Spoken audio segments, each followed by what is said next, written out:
আমাদেরই প্রতিবেশী রাজ্য ঝাড়খণ্ড। পাহাড়, জঙ্গল, নদী, জলপ্রপাতে সুসজ্জিত এই রাজ্যটি কেন জানি পর্যটকদের কাছে বড্ড অবহেলিত। এই রাজ্যের পাহাড়ের কোলে জঙ্গলের মধ্যে কটা দিন কাটিয়ে যাওয়া মানে শরীর আর মনের দারুণ প্রশান্তি। কম খরচে কটা দিন শান্তিতে কাটাতে চাইলে ঘুরে আসতে পারেন ঝাড়খণ্ড থেকে। এই রাজ্যের আদিবাসীদের জীবনযাত্রাও বেশ আকর্ষণ করবে অ্যাডভেঞ্চার প্রেমীদের। ঝাড়খণ্ডের 8টি সবচেয়ে সুন্দর জায়গা, যেগুলো শুধু ভাগ্যবানরাই দেখতে পান। নম্বর 8, jubilee park, Jamshedpur. Jubilee park তার সবুজ পরিবেশ ও শান্ত আবহাওয়ার জন্য বিখ্যাত। এটি জামশেদজি টাটাকে উৎসর্গ করা হয়েছে, যিনি এই শহরের প্রতিষ্ঠাতা ছিলেন।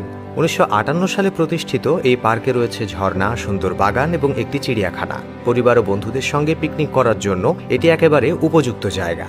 শহরের কোলাহল থেকে দূরে কিছু শান্ত মুহূর্ত কাটাতে চাইলে এর থেকে ভালো জায়গা আর নেই। নম্বর 7, পারশনাথ পাহাড়, গিরিডি। এই পাহাড় জৈন ধর্মাবলম্বীদের জন্য এক অত্যন্ত পবিত্র স্থান। এটি 23তম তীর্থঙ্কর ভগবান পরশুনাথের নামে নামাঙ্কিত। এর উচ্চতা প্রায় 1350 মিটার এবং এখান থেকে দৃশ্য সত্যি মনোমুগ্ধকর। প্রকৃতি এবং শান্ত পরিবেশ পছন্দ করলে এটি একটি আদর্শ স্থান।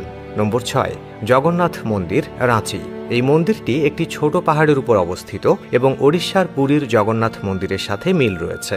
এখানকার শান্ত পরিবেশ এবং পাহাড় থেকে রাঁচি শহরের দৃশ্য মনকে মুগ্ধ করে। নম্বর 5, হাজারিবাগ। যদি আপনি প্রাকৃতিক সৌন্দর্যের মধ্যে কিছু সময় কাটাতে চান, তবে হাজারিবাগ একটি দারুণ পছন্দ হতে পারে। এটি ঘন জঙ্গল, হ্রদ এবং শিলাস্তরের জন্য বিখ্যাত। এখানে বন্যপ্রাণী অভয়ারণ্য এবং বহু মন্দিরও রয়েছে, যা এটিকে একটি পূর্ণাঙ্গ পর্যটন কেন্দ্র করে তোলে। নম্বর 4, নেতারহাট। পালামুর পাহাড়ি অঞ্চলের নেতারহাটকে বলা হয় ছোট নাগপুরের রানী। এখানকার সূর্যোদয় এবং সূর্যাস্ত দেখার মতো। রাজধানী রাঁচি থেকে এর দূরত্ব প্রায় 150 কিলোমিটার। ছুটির প্ল্যানের অন্তত একটা দিন নেতারহাটে না কাটালে মন ভরবে না। নেতারহাটকে ছোট নাগপুরের রানী বলা হয়। এটি ঝাড়খণ্ডের সবচেয়ে ঠান্ডা এবং সুন্দর হিল স্টেশন। রাঁচি থেকে প্রায় 156 কিলোমিটার দূরে অবস্থিত এই জায়গার প্রাকৃতিক সৌন্দর্য একে বিশেষ করে তোলে। নম্বর 3, দেওঘর। দেওঘর নামটা শুনলেই সাহিত্যপ্রেমী বাঙালির মনে চলে আসে কথা সাহিত্যিক শরৎচন্দ্র চট্টোপাধ্যায়ের নাম। তার লেখায় অনেকবার দেওঘরের নানা বর্ণনা পেয়েছে পাঠক।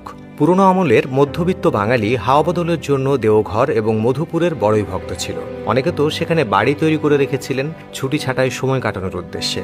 দেওঘর হল ভগবান শিবের 12টি জ্যোতির্লিঙ্গের একটি, যাকে বৈদ্যনাথ ধাম বলা হয়। এটি বছরের সবসময় তীর্থযাত্রীদের দ্বারা পূর্ণ থাকে, বিশেষ করে শ্রাবণ মাসে। এখানকার ধর্মীয় গুরুত্ব এবং প্রাচীন সংস্কৃতি একে বিশেষ পর্যটন কেন্দ্র বানায়। নম্বর 2, দশম জলপ্রপাত, রাঁচি। ঝাড়খণ্ডের সেরা জায়গা হলো রাঁচি।